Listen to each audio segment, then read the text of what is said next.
Hello and welcome to day two of the Bitsome Ideas Festival. It's such a pleasure to be here and great to be back. And welcome to all of you who are connecting on AirMeet or on the live stream. Welcome, welcome, welcome. It promises to be a cracker of a day. It promises to just build on what kind of momentum that was built up in day one last week. This is the time of festivals in India. I myself at home had Pongal yesterday, and it's a festival of harvest. And when you sow good ideas, you reap a good harvest, especially when you nurture it with action. And that is something that we are looking forward to. It's an action filled day right now. Last week, if you remember, we had three power packed sessions. The first one, you had Indrajit Gupta in conversation with Raj Sisodia and Vikram Mehta. They were speaking in track one, where they were talking about sustainable future and a new ethical code for business. And track one is about what did I learn from the pandemic. Track two was about reimagining the future, and that these three tracks, track one, track two, and track three, remain common across all the 4 days of work. Now, in reimagining the future, last week we had Ajit Ranade in conversation with Naushad Forbes and Professor Shiva Kumar. Many aspects of the conversation stay fresh with me, both from track one and track two. And in track three, we had the innovator's journey, where we had Shankar Mahadevan in conversation with Professor Raj Raghunathan. Amazing conversations. It kept reinforcing to me that boundaries, if at all, existed only in the mind. And we can easily break free from the shackles of these imaginary boundaries and imagined boundaries and keep moving forward. Now, in case that intrigues you and you want to go back and look at those videos, you can do that. And I would encourage you to go back and do that. Those videos and those recordings of those sessions are available in the AirMeet booths that you'll go back and you can check in and you'll be able to see all of them. And I would encourage you to do that and more. Now, for today's session, the foundations remain the same, but we made a couple of changes just to add a whiff of energy into the whole equation. We have a graphic facilitator, a graphic recorder with us. And I'm going to draw in and introduce him to you. But what does a graphic recorder do? A graphic recorder graphically records whatever is happening on the stage and presents it back to us in a way which will elicit memory cells to kick in and be able to see all that happened, all that came up from the stage. And that graphic recorder for us for today is Santosh, my good friend. Santosh, are you on stage? Yes, I am. Hi, Oh, Kavi. yes, Santosh. Glad to be working with you again. So, Santosh, just a couple of sentences, if you may, on what your craft is all about. Sure. So the idea is as a graphic facilitator, I am reflecting what I hear, the audience speak, the ideas shared, and I am in my entire neutral self is just a listening machine and manifesting your ideas into connected art. So it's kind of vague, but that's what I do. Thank you, Santosh. I'll remember that. Connected art. So we'll see Santosh's connected art at the end of each session, where we'll pull it back, show it to you, and perhaps send it to you as well in case you're interested.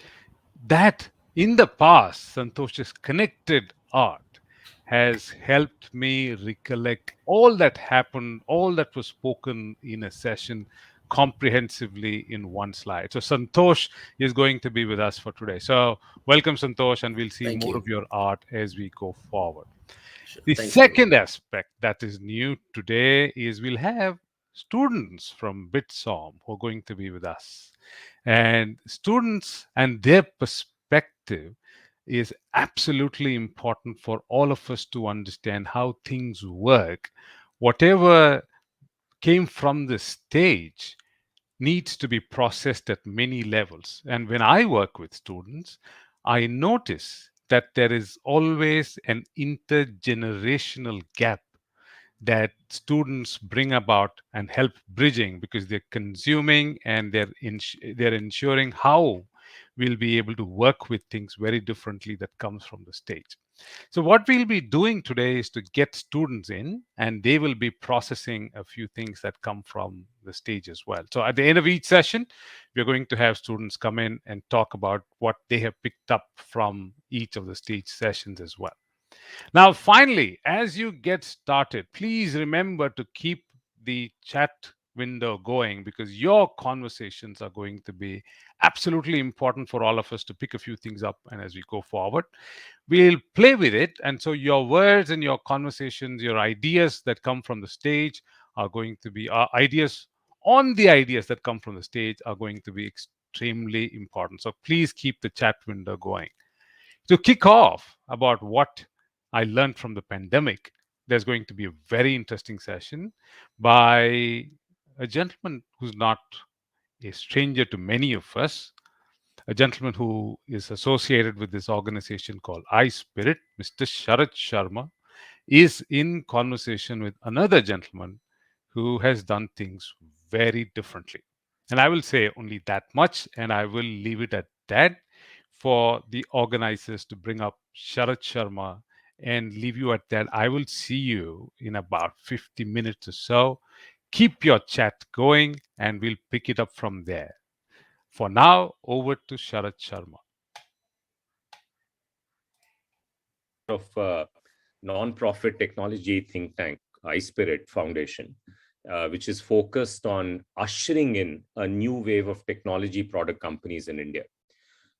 Software as a service, SaaS as it's called, is one type of tech product companies that we are hoping will become big in India in the foreseeable future.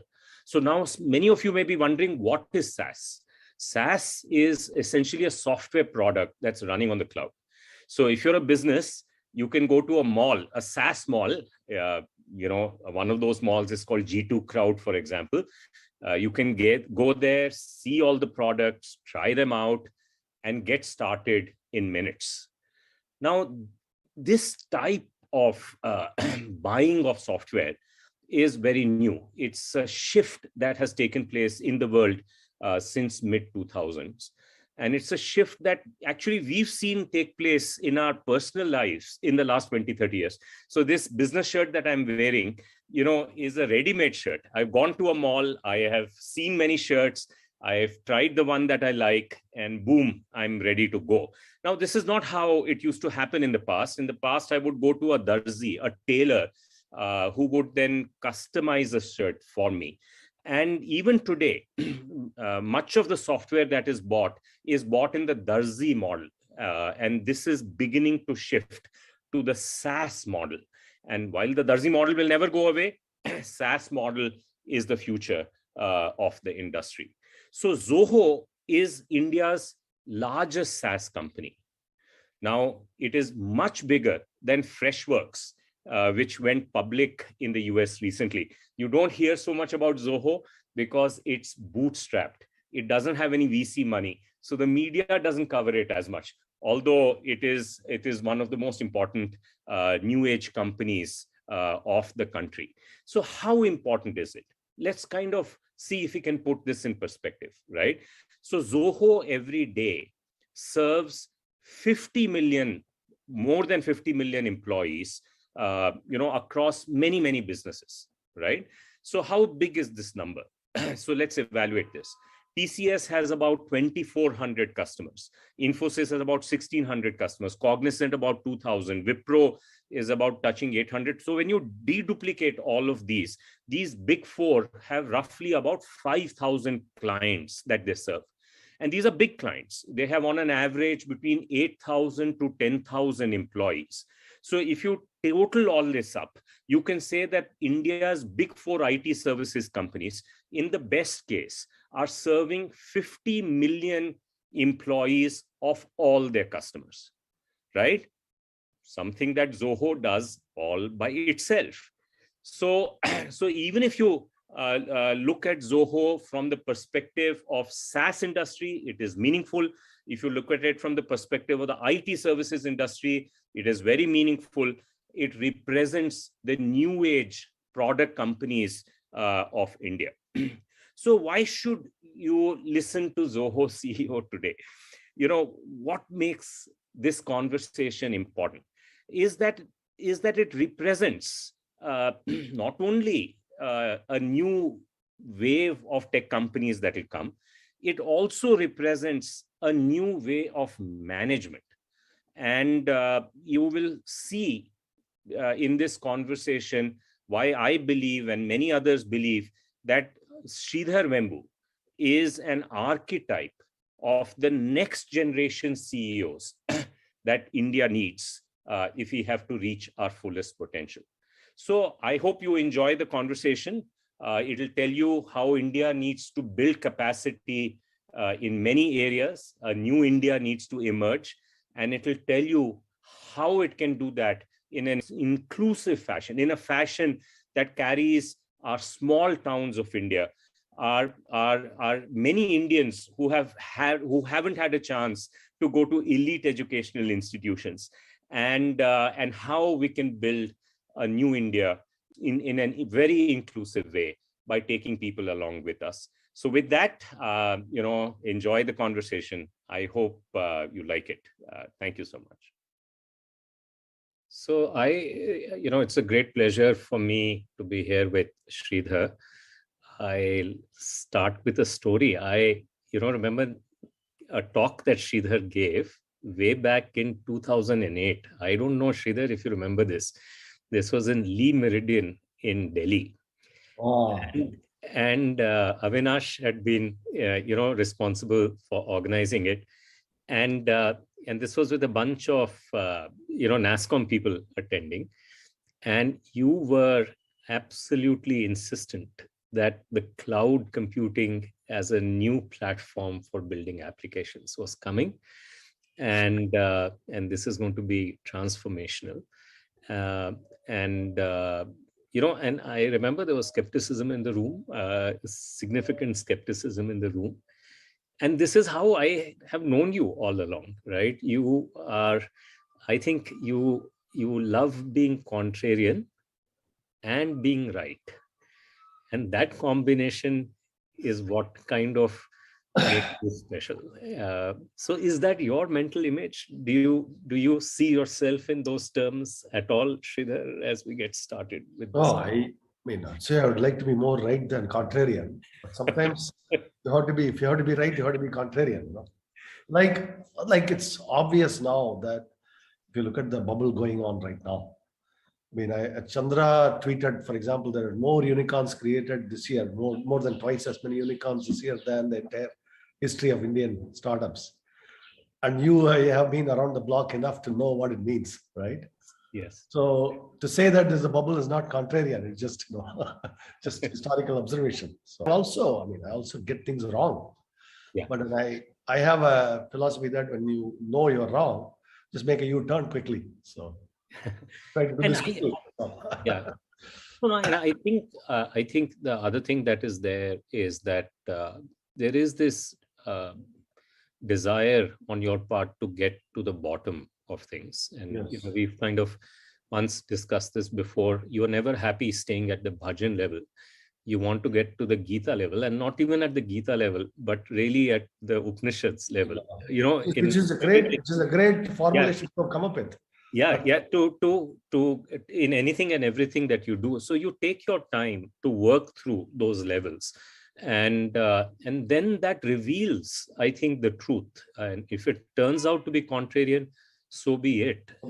So is that how you see this? That's pretty much, yeah. I try to. Where did you get this? We've never spoken about this before, but I am sure, by the time you got into being an entrepreneur, this was already there. This must have taken root at an earlier age when you were a child. Tell us a little bit about that. I grew up in kind of two places at once. My parents were from villages in Tanjavur district. Both my father and mother both came from villages, and they were recent migrants to Chennai when I was a child, right? They still had deep roots. In fact, my father always wanted to go back. It was like, for him, Chennai was a temporary home, like migrants would be, right? That's how it was. So he passed that attitude to me, particularly. I'm the eldest child. So we would end up being in the village quite a lot. And then I developed a taste, so I would spend a lot of time in. I don't remember any holiday that I wasn't there. So I'd just run off first thing to the village. So from Chennai. So I spent most of my years that way, early years. And I remember in my village, there is about 10, 12 kilometers from there is the temple, 1,000-year-old temple built by Rajendra Chola. This is actually a somewhat less well known, but this is Rajarajan's temple in Tanjavur is well known.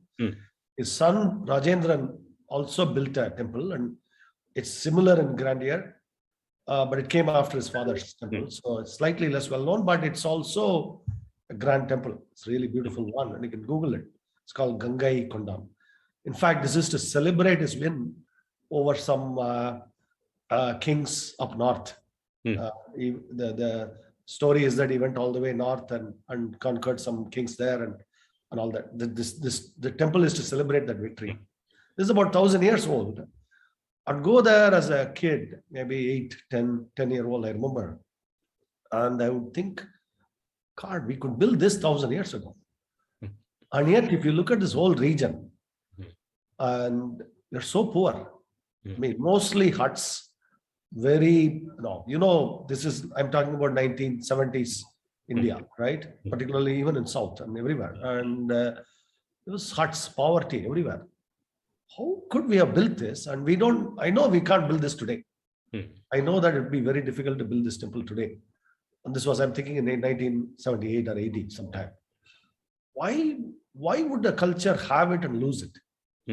And that was my early memories. And so I would keep asking this type of a thing. I mean, my schooling was one parallel dimension, but I was thinking about this. I would read a lot about politics and society and try to catch glimpses of economics. I remember asking a school teacher, maybe in 10th standard, why are we considered a poor country? What does it mean to be a poor country? That means there must be rich countries. What does it mean to be a rich country? I've never seen a rich country, right? So I'm asking, what is a poor country and what is a rich country then? So these are the types of things that I'm going through. I wanted to understand this. I want to understand what makes some society rich and some society poor. And I think the entire business journey is that really. Business is to me a kind of applied economics, where your explicit goal is to create prosperity, create wealth, right? I don't know what other purpose is there to business, create wealth and solve some problems along the way. So it's a field of applied economics in a way. And my early questions were relevant. How does a region get prosperous? So I got to more and more to the bottom of it, which is why we stayed deeply rooted as a company, because I never forgot the purpose. I mean, the purpose is not to go public and create whatever in the NASDAQ. The purpose is to solve some problems here. That's what we set out to solve. So that was the thing and I had this approach in software, everything. So I would go and ask, what is a piece of code anyway? What is it we are compiling? And what is the compiler doing? And what is the machine doing? I would pose often this to programmers. Think deeper about this. What is the process that's going on? And in fact, thinking deeply about code, I ended up creating a programming language of my own. So that's again the same process there at work. But I don't necessarily accept something as revealed truth on this.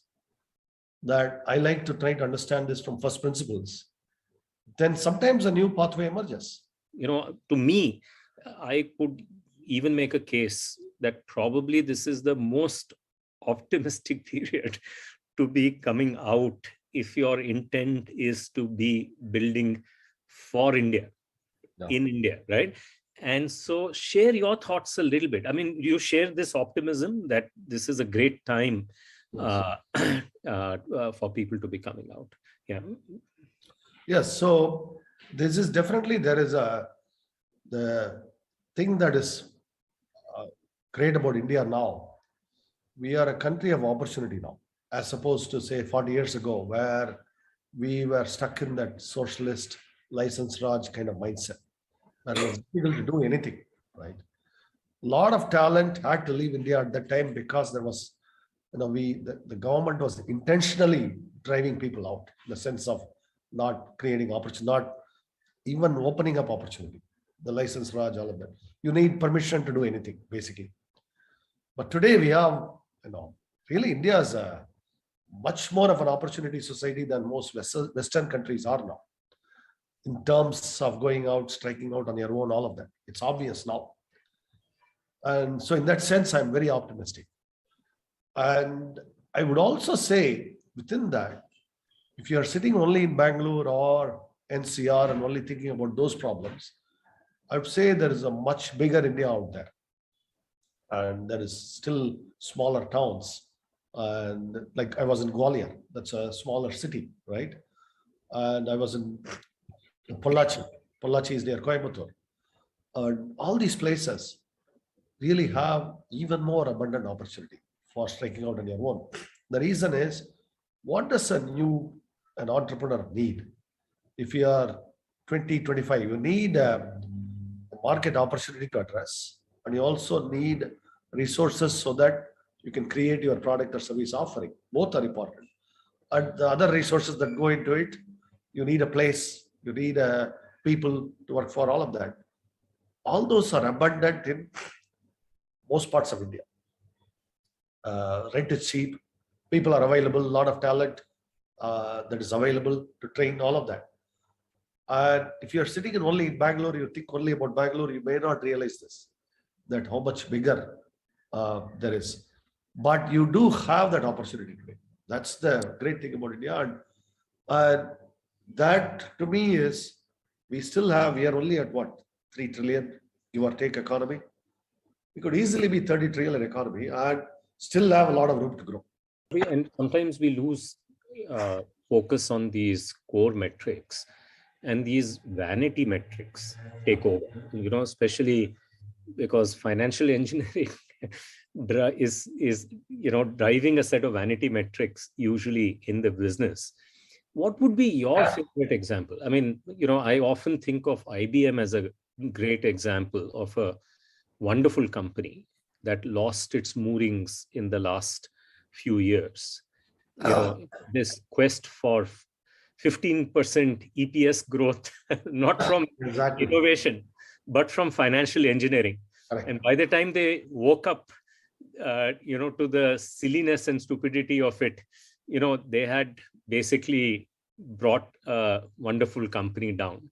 And this has happened to many other players, right? You could possibly say Boeing is another company that has witnessed. And GE suffered from the same. GE is another one. And then, of course, you reference Japan, and that's happened, unfortunately, in Japan as well. So take any one of these stories, Sridhar, for the benefit of our audience, because the various leaders that are listening to this, can you take any one of these examples and kind of go a little deeper? Take GE as a good example. And I like to call a spade a spade. You recall Jack Welch being celebrated as a man who rescued GE. In fact, he actually dug GE's grave, really. And in fact, in America, they set up these false idols often. Jack Welch is very much a false idol because his entirety was he financialized GE. In other words, what is a solid engineering company with world-class, absolutely top-notch engineering technology capabilities? He created just GE Capital, and GE Capital became the primary driver of earnings. And the way you make up earnings is you have to give Wall Street a number, and you have to meet that number. And GE Capital was like a stretchable thing where you can make the number. If your industrial units are not making money, you bloat up the balance sheet on GE Capital and you can make a profits. at least accounting profits, right? And rinse and repeat. This was going on for a decade or more. And of course, he left on a high note, but GE has been paying the price ever since. And most recently, it is breaking itself up into 3 companies now, right? The aerospace one, the medical one, all of that. So it is really that obsession with earnings per share somehow make the numbers, right?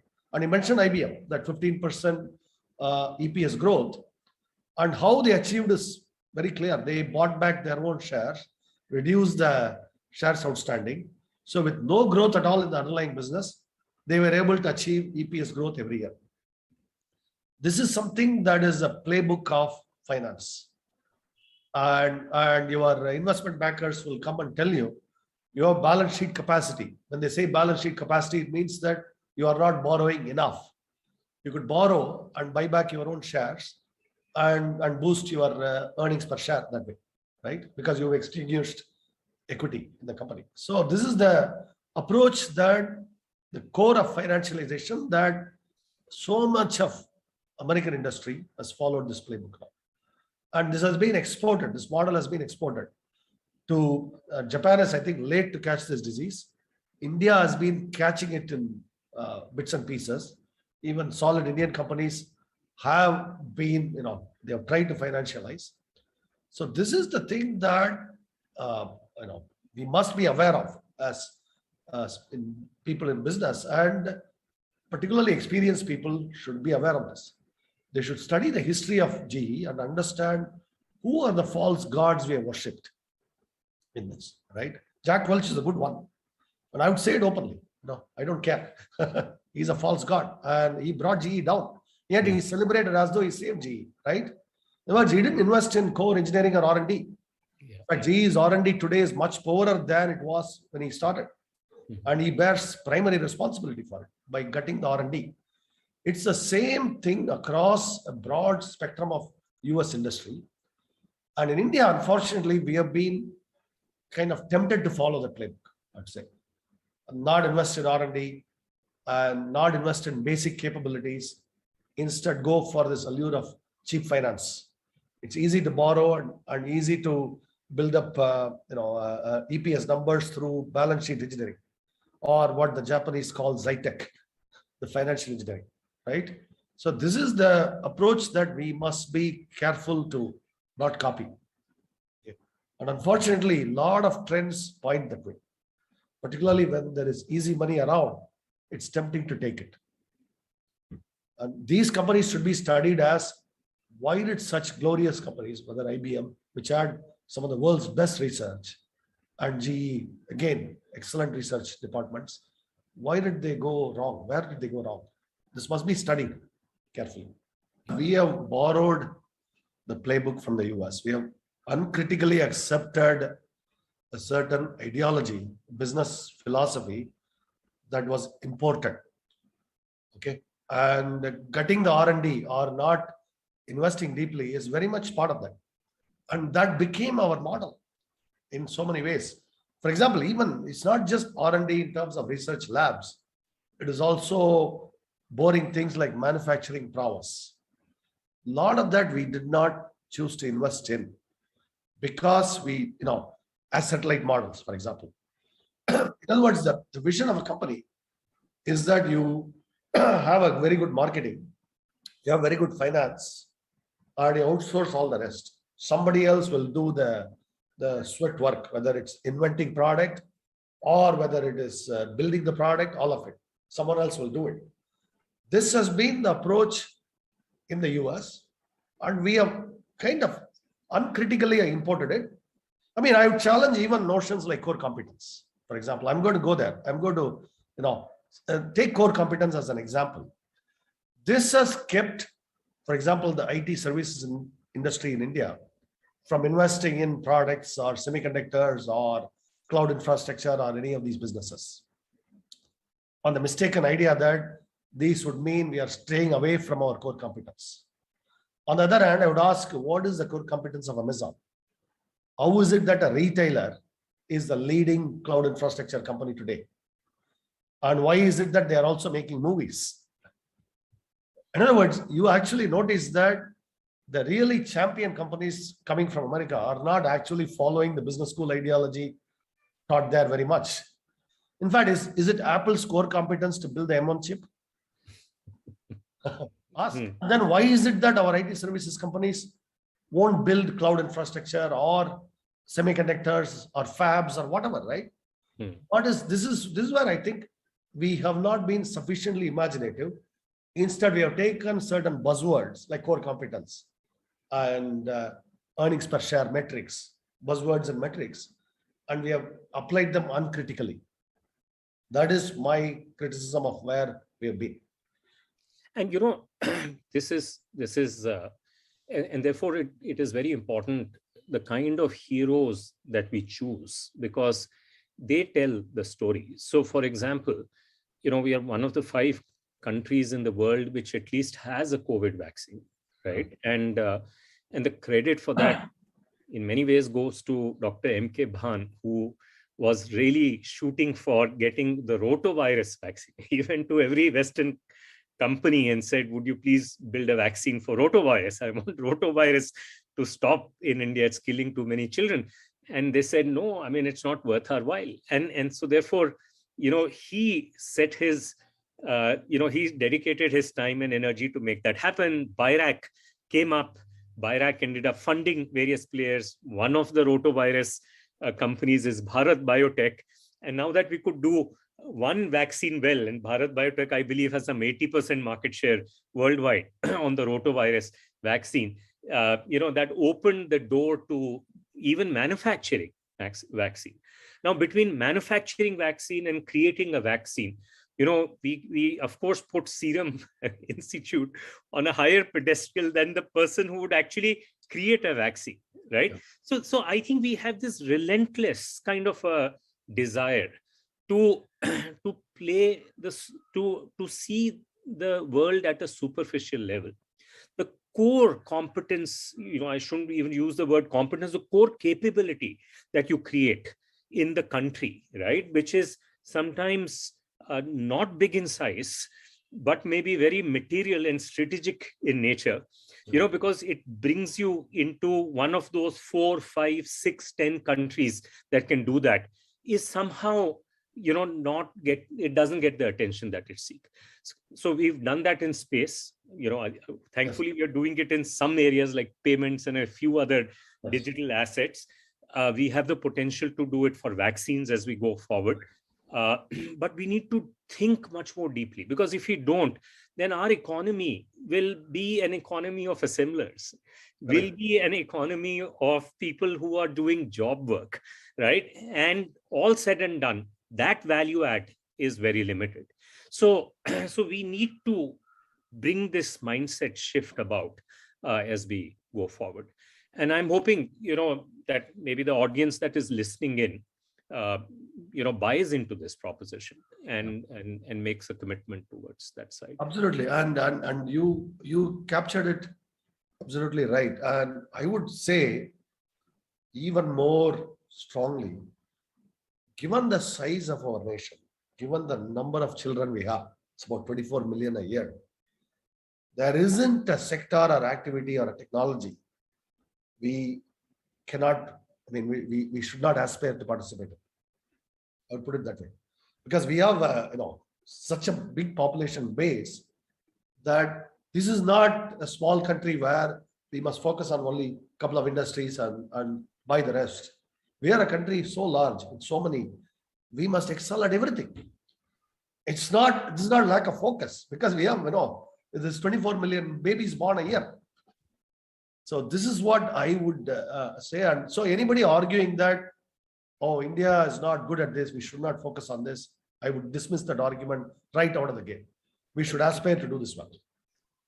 There is a view that in this whole innovation kind of an economy that we want to create, the VCs have a very important role to play, right? They are the makers of that whole innovation ecosystem. Is that your belief? And, place in any innovation ecosystem, where do VCs really fit in? Obviously they have some role to play, but how important is their role? frankly. And are we getting a little carried away on our side by ascribing a more important role to them that is actually merited in this case? So what are your thoughts about that? Um, you look at, for example, the innovation came from venture capital applied. You would point to a search engine. On the other hand, let's look at the M1 chip. Let's look at AWS itself. These came from quite established companies.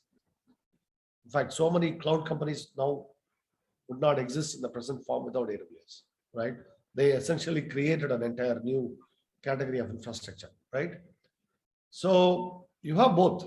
You have a search engine that came from a venture capital, and then you have this AWS. Both have been critical. And in my opinion, we have devalued the AWS type of innovation, the M1 chip. I mentioned these because some of these can only be done by established companies because these are very long-range R&D projects. You cannot create an M1 chip in like 3 years, 2 years, not in any VC time frame.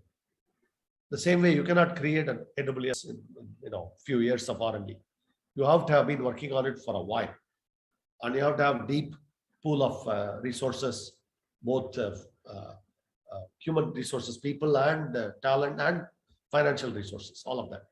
So that's why I would say established companies have a large role to play in innovation through their research labs and all of that. And Japan itself has done this well, where a lot of innovative ideas have come from their established companies. So we need both, but we are risking overvaluing the VC part of it, which is quite exit focused often, right? And when you are exit focused, you cannot really invest in deep technology. For example, we are investing in a MRI machine right now. And this is not something VCs would normally touch at all. And in fact, this company had trouble attracting venture capital because this is going to be a 5-10 year project. You're not going to be able to build an MRI machine short of that. You know the complexity involved. There's no easy shortcut there to that. And in the same way, building a full 5G infrastructure today, only an established company can do that. In fact, the Tatas are getting involved in 5G in India. So, which is a very good sign. That means that now established companies are jumping into the fray now. Similarly, Reliance recently acquired a cell chemistry company that's using sodium ion cells. Again, this is exactly the type of thing that has to happen, because now with the sodium ion could be a very disruptive battery technology for the future. Now with corporate backing from Reliance, they could invest in the R&D to bring this technology to fruition long term. And same thing with 5G, all of this. So this is what is needed in India, and not only the VC money. And if you look at where the VC money is going in India, most of it, almost none of it is going to any deep tech. It's going into all the consumer side of things. And again, that's because there is a weekly growth rate mindset there. Are we growing week to week, month to month? I can assure you, you cannot create a 5G infrastructure with a weekly growth rate mindset. You have to be committed to this 5-10 years. Or for that matter, what you have done in the payment systems, what the work iSpirit is doing, all of this require a long-term vision, a long-term commitment, and people who want to see this through that project. And I myself have been working on such projects, 10-year, 15-year R&D projects. So that's what I personally spend a lot of time on. So that requires a company backing. Like I don't have to worry about my paycheck month to month, so I can focus on this. So those are some of the things that we need to balance in India. A lot of our talent has to go into the deep tech problems. As I said, we have to ask ourselves, where is our equivalent of our M1 chip? Where is our equivalent of TSMC? Where is our fighter jet? Where is our MRI machine or the next version of it? These are the questions we must ask ourselves in India and challenge ourselves to do this. Obviously you didn't become big. You didn't start big. You started very small, right? Now, at that time when you were starting small, you didn't have the luxury of patient capital that you have today, right? And at that time, there must have been a temptation. I know the VCs were not very active in India at that time. But if they were, it is quite conceivable that you may have been tempted to take on that capital at But that. there was early on a lot of approaches because Yeah. I was in Silicon Valley and all the Silicon Valley VCs I've met. Yeah. Happened, Yeah. yeah. Yeah. So now, if you look at it for people who are starting out now, because they have to start small, they have to solve a problem. It's a flywheel that builds up momentum slowly over time. You need to think decades. What would be your advice to, those people who are starting out now in the early years, right? Where everybody around them is looking to goose up their vanity Weekly metrics. growth metrics. Yeah, Weekly growth vanity metrics, and they know that is not the right thing to do, but the societal pressure is very, very high. Yeah. So from your early days, relate a story that tells Well, about you facing similar challenges, and then somehow finding in you the courage to hold off and do the right thing. it's I would make it, I mean, you should make it easy on yourself because this problem you said, everybody around you, that is actually the problem. It's ultimately a peer pressure, ultimately a fear of missing out, all of that. Okay. In other words, it's like going into a pub on a Friday night and saying that I am not going to drink, I'm not going to drink, I'm not going to drink. Right? It's hard. Well, you are making it hard on yourself. That's what I'll say. So if you really don't want to drink, maybe don't go to the pub, right? Right. So and it's the same thing. There is a very easy out, okay? You can go set yourself up for example, take Gwalior, where I came from just last week. Gwalior has none of the pressures you would find in Bangalore or in NCR or Pune or any of that. Yeah. Gwalior is still kind of unexplored territory as far as tech startups are concerned. So if you're sitting in Gwalior, you will have a different worldview. You are not thinking about, oh my God, all my friends are doing weekly growth metrics, right? Your friends will be different. In fact, I often advise young people, so they ask me, choose your friends carefully. And if there is somebody who's your friend only because of they're putting peer pressure on you, maybe have the guts to fire your friends. Sometimes we must fire our friends, Yes. This concept of firing our friends. Yes. Because these are the wrong friends. It's like if I don't want to drink and all my friends consider drinking as the only form of entertainment, then maybe I should fire my friends, right?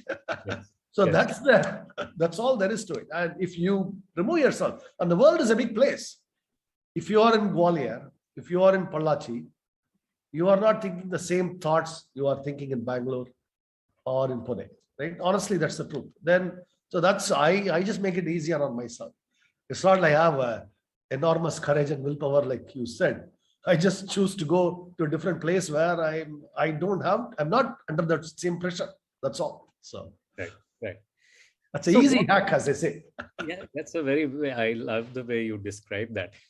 So let's talk a little bit about this pandemic, right? We are in the midst of yet another wave.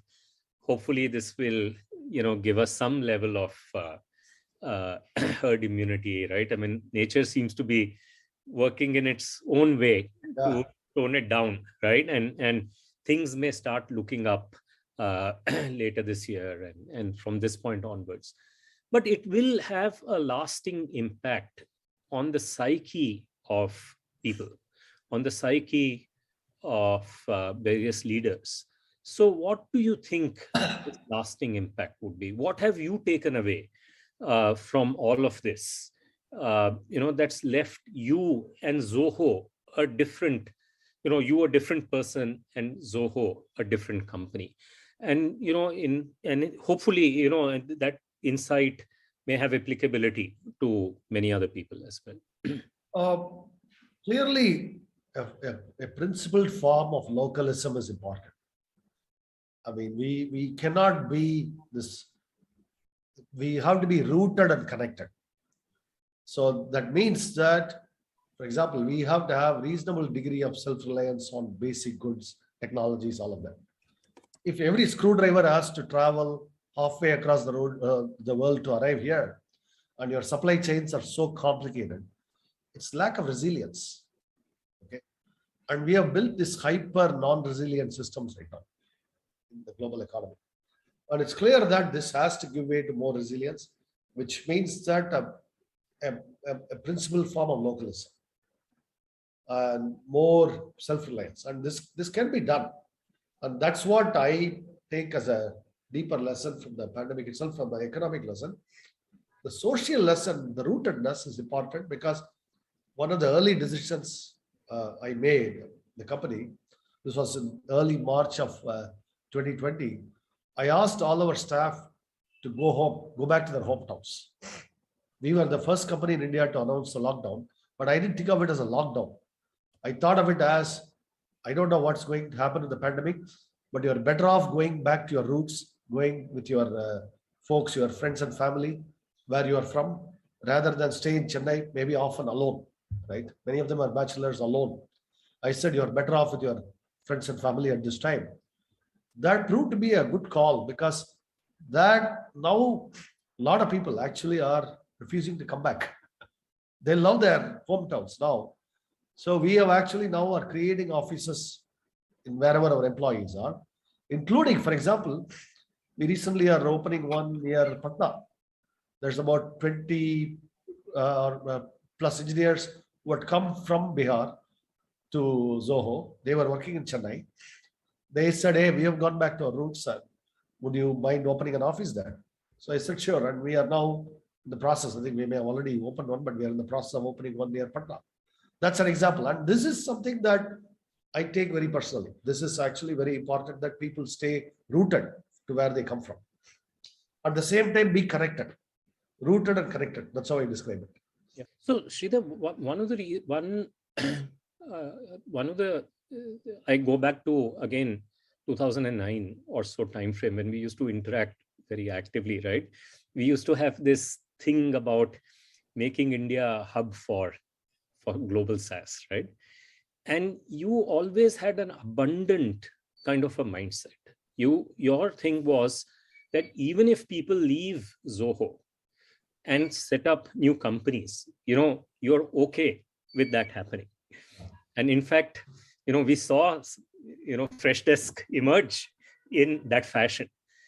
Do you see that would happen from these new centers that you are establishing, perhaps from Patna, right? I mean, do you think this will become a hub, a nucleus for entrepreneurship and innovation? Absolutely. I think wherever we go, we are going to have a substantial. Take Tenkasi now. Now we have about 500 people here. I'm actually based in Tenkasi right now. Yeah. And there is a strong ecosystem of talent we have developed here. And similarly, near Coimbatore, similarly near Madurai, a lot of places we are developing. All these places now will have that same kind of now youthful talent, technology awareness, all of that coming. This can only be a good thing for all these places long term. And Chennai now has 100 plus startups that came from Zoho. Yeah. And I think this, in the next 10, 15 years, we may have 500 or 1,000 such companies emerge. So it's going to happen. Yeah. And I'm happy that it happens.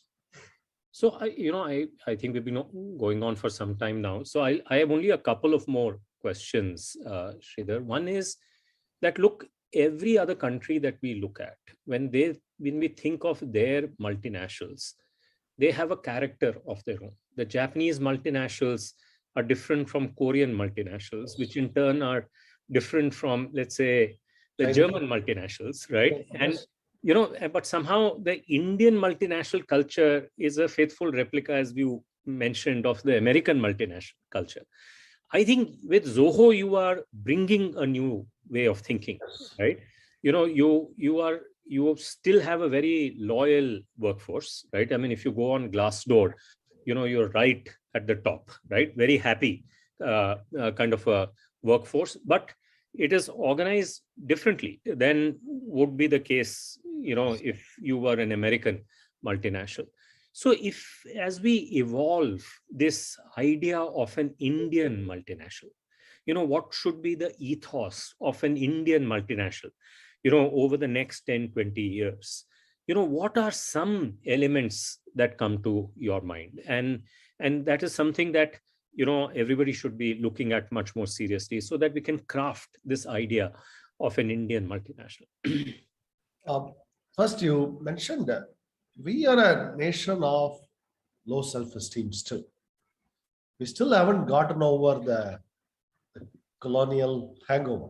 Maybe we switched from the UK to US, but still we are mentally, in a way, we have been following paradigms evolved from some other culture, not rooted in our own history and culture, right? That's very important to realize that. And I believe we can be only successful if we remain true to our own roots. We cannot be successful by simply copying. A German company and a Japanese companies are not replicas of each other. They may both be outstanding, but they are uniquely German and uniquely Japanese in character. So what is it uniquely Indian about our character? And I'd say to me, the core of India is our spirituality that teaches us contentment, humility, all of those values, particularly contentment and humility. And we cannot be brash companies. We have to be humble companies. That's core Indian value to me. And we have to emphasize contentment because today we talk about issues like global warming. And if we don't have a contented mindset in each of us, there is no solution to this problem. If consumption is how we are going to define ourselves, if endless, reckless consumption is how we are going to define ourselves, there is no hope for humanity. This has to come from India. This has to be coming. So I see India as the indispensable spiritual mother of all nations. It has to be. That is our role. And so the Indian multinational has to be rooted in our culture, rooted in our spirituality, rooted in our civilization. And East and West meet here very much. We combine elements of that East. We also have a lot of the Western exposure, both from the Middle East, which is West to us, and the Western nations. All of that is here, actually. All those patterns are here. So we are in a unique position where we can lead the world. And this is also why Indian CEOs are becoming so universally sought after commodity right now. Yeah. Right. And that's because we talk about diversity of viewpoints. There is more diversity within Indian philosophy than any other philosophical system. Far more diversity of viewpoints. Our philosophers endlessly disagree and debate with each other. True. And that is core India. So these all have to be part of the companies we create. But for that, we have to be rooted. We have to be proud of our heritage. So Sridhar, towards the end, I'm going to take you into a personal space, right? So I know that a lot of who you are as an individual, the inner work that you have done, has also been shaped by something that has nothing to do with business. And that is your own family, your son, right? And I know you've spoken about this briefly in other occasions, but without, I'm happy if you go into details, but even if you don't go into details, I think, it'll be good if you can draw out how it has shaped you. It has helped you discover yourself. It has given you self-knowledge. It gave you a purpose in life, right? That transcends business, right? And that helps you find your mooring and be the person that you are. Do share a little bit of that, because I think that's an important part of who you are.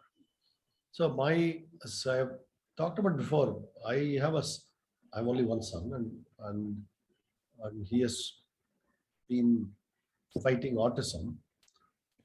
And that what it does to you is first social isolation. In fact, I have actually said this before. Now I know what it means to be an untouchable. Right? It doesn't matter how rich or how you are. In some sense, you have to be socially apart in a way.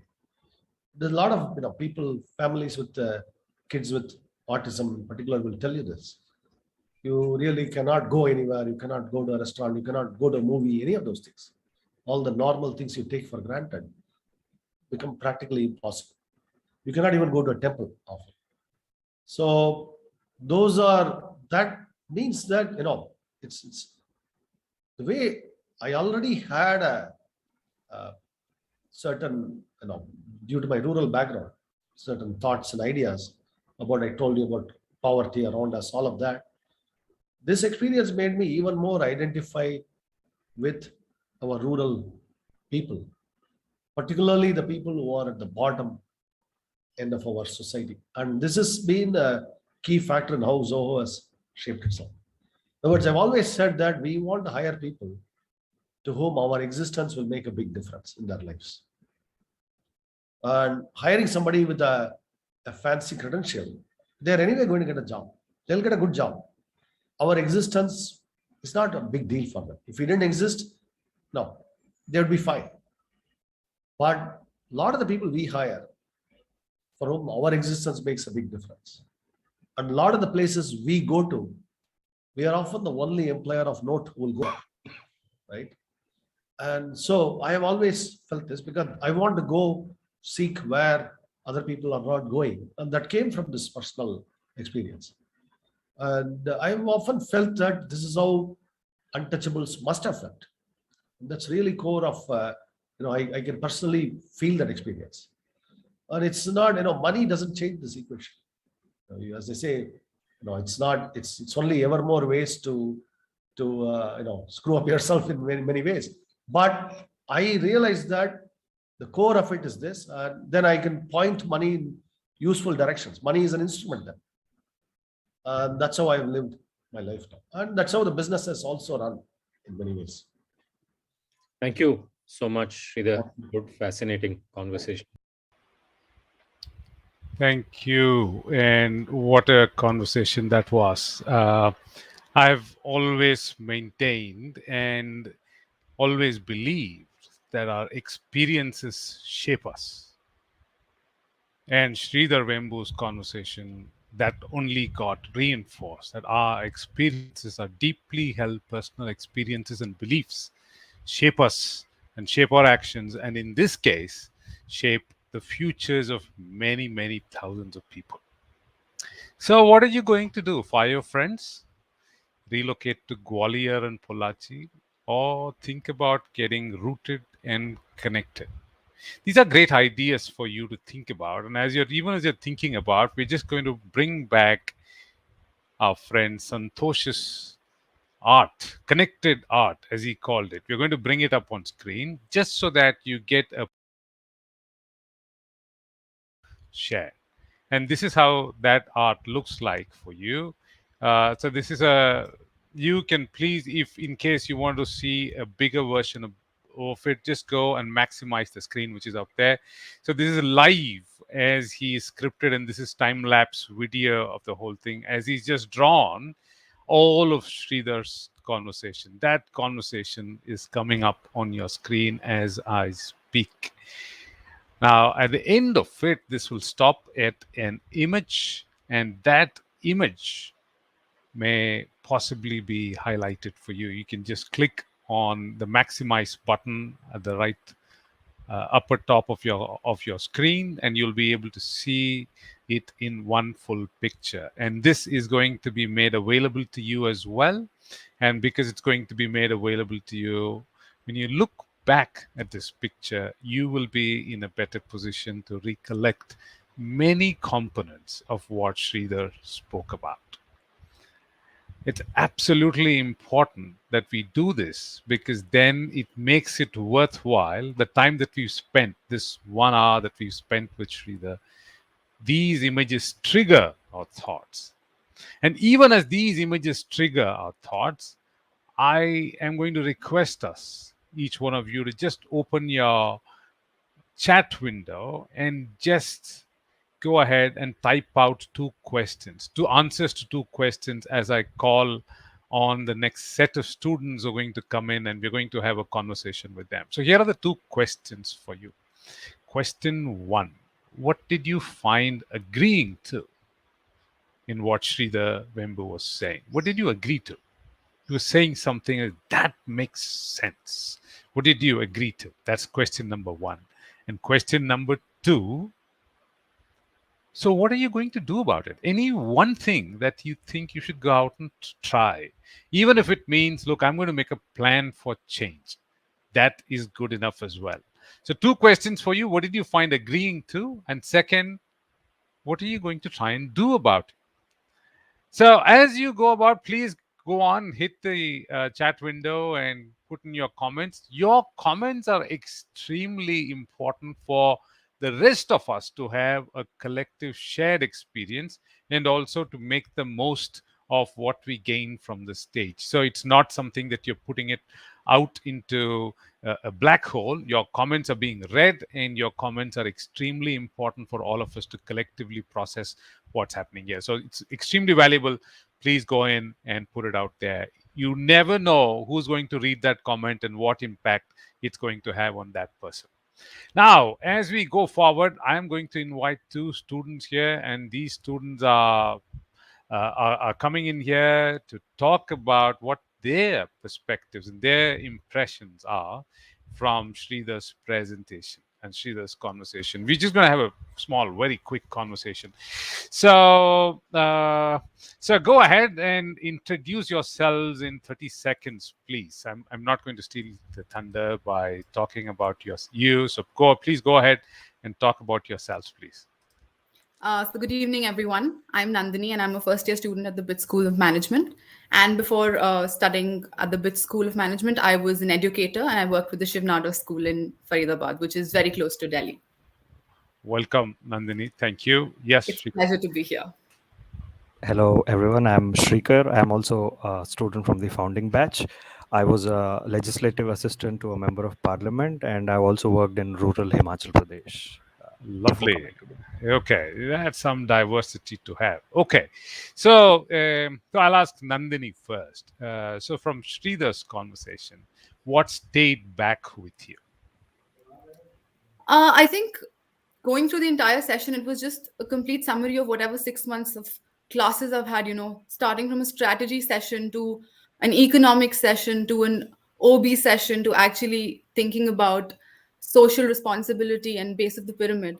I think it was a very, very quick revision of what we've done. And I think what really stayed with me is that, you need to study why people fail and why companies fail, and also how you need to choose your heroes very carefully. And I think the audience has said, firing your friends. A lot of that has happened already. But that is also something to really think about, I mean, yeah, that makes sense. Okay, good. Thank you. Thank you, Nandini. What about you, Shrikar? What stays back with you from this conversation? Yeah, hello, Kavi. So I had three things. First is the first principles approach that Sridhar talked about, I think, which is very, very important as we enter into a new phase of industrial revolution, as they say. The second is the core capability and the core competence debate that they were talking about how the startups should understand what their core capabilities are.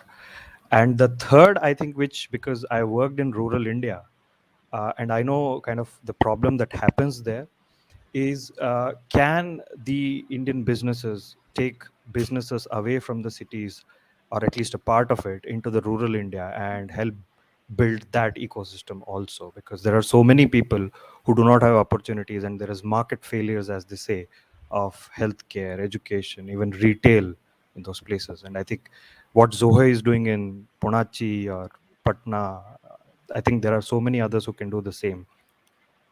Which okay, thank you. So Shrikar, now to you, the last question to you. Yes, to you, and then to Nandini, I'll come to you. Just from a generational lens, what from Sridhar's conversation could you most relate to? You said that point there, that is something that we ought to consider.